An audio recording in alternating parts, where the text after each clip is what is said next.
तो आपको बता दें भोजपुरी के डांस सुपरस्टार खेसारी लाल यादव के जितने भी फैन पेज के लोग हैं वो खेसारी लाल यादव के विरोध में आ चुके हैं। तो क्या इस वीडियो को पूरी खबर बताते हैं आपको। इसी वीडियो में से पहले वीडियो को दिल से लाइक कर दिए और साथ ही साथ वीडियो के लास्ट तक बने रहेगा।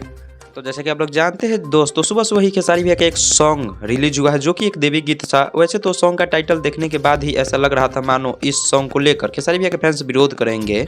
एक नहीं दो नहीं फैन पेज के लोग बल्कि सभी लोग, जितने भी खेसारी भैया के फैन पेज के लोग हैं सभी एक तरफ से विरोध में आ चुके हैं। इसके साथ ही खेसारी भैया के कुछ ऐसे भी फैंस हैं जो इस सॉन्ग का समर्थन कर रहे हैं, परंतु अधिकांश जो फैंस है वे लोग इस सॉन्ग का विरोध कर रहे हैं। विरोध का एक वजह यह भी बताया जा रहा है कि फैंस के न चाहते हुए भी खेसारी लाल यादव ने अपने सॉन्ग में डिम्पल सिंह को जगह दिया। वो भी सॉन्ग आता है तो इतना भद्दा आता है जिसे फैंस सुन भी नहीं सकते हैं, ना ही किसी ढंग का लिरिक्स होता है।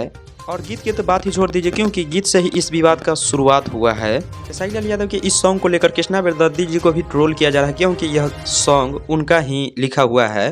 उम्मीद है इतना विरोध के बाद खेसारी टीम ठीक से वर्क करे।